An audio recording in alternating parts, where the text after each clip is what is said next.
Hello, everyone. Good morning and happy Monday.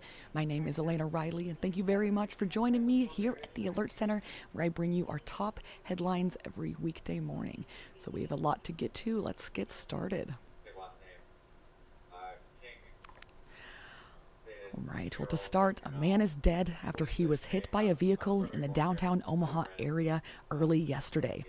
The crash happened in the area of 26th and Douglas Streets. That's shortly before 1:15 a.m. yesterday, and according to a release from the Omaha Police Department. They say when officers arrived at the scene, they found a 29-year-old man and took him to the hospital. Well, there he was pronounced dead from the critical injuries sustained in the crash. And when police spoke with witnesses, they said the man was walking in the middle of the street right before the incident, and officers found the truck they believe hit the man, but they have not yet found the driver.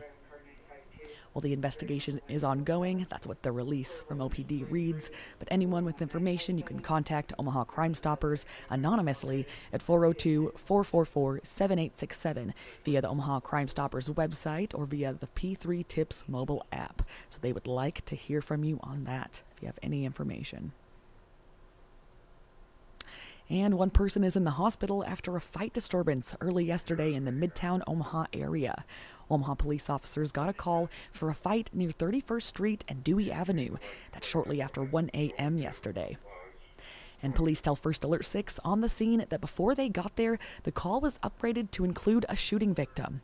OPD confirmed that one person was taken to the hospital, but officers were not able to say whether or not that person was shot. But police dispatch says initial reports show the victim's injuries are considered to be life-threatening here.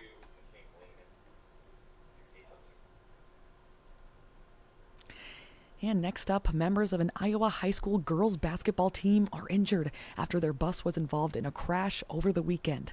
Well, a bus carrying the Remsen St. Mary's basketball team got in a crash on Highway 75 just north of Sioux City. That's shortly after 12:30 p.m. on Saturday. The sheriff's office says the bus was stopped on C80 and attempted to make a left-hand turn onto Highway 75 to travel north. And at the same time, a Jeep was traveling south on Highway 75, and they say a crash occurred within the intersection there. Well, the Plymouth County Sheriff's Office says multiple injuries were reported and multiple people were transported to the hospital by ambulance and helicopter. And according to the school's Facebook page, the girls were in South Dakota early Saturday morning for a scrimmage, so they were coming back from that. Wow. Hope they are okay there.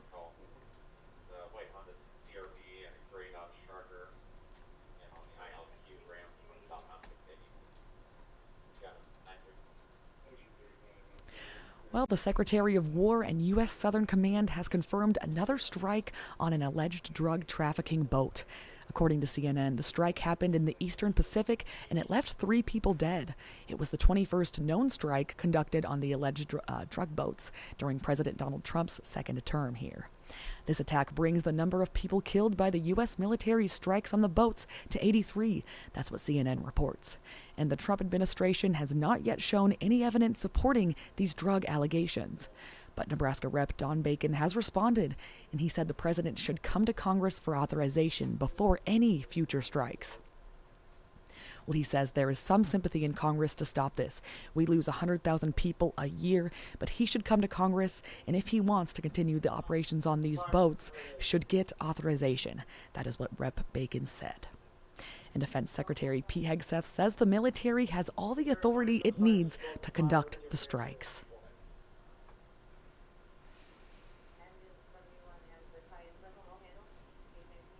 Well, the man sentenced for conspiring to kill a teen near Wahoo 56 years ago is now out of prison. Joseph Ambrose, he's 78. He was released Saturday morning from the Nebraska Corrections Reception and Treatment Facility that's in Lincoln.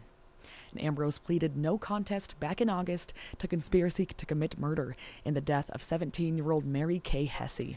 And he was sentenced to a max of 2 years in prison, but because of Nebraska's good time law, he only served half of that. Months ago, he learned he would be out of prison before Thanksgiving. Ambrose tells us he only took the deal so he could be back with his family for the holiday. and he has repeatedly stated he would do an interview when he got out of prison to clear his name. But a few days ago, he changed his mind, and he insists that since there wasn't a clear DNA match, he did not commit the crime.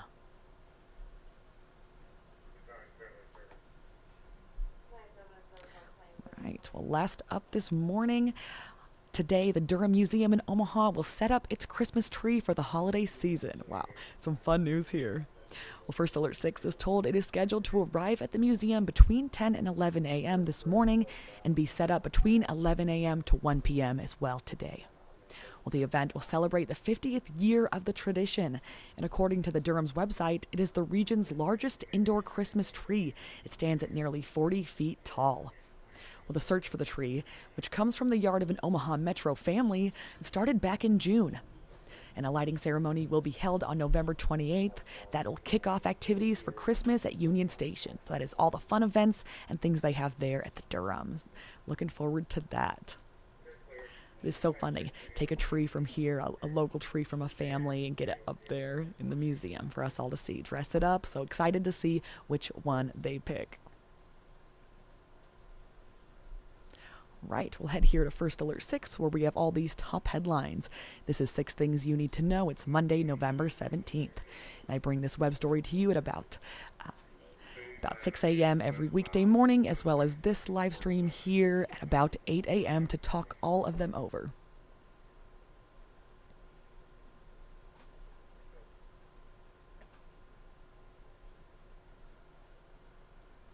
Alrighty, well, thank you very much for joining me this morning and getting your day started off with me.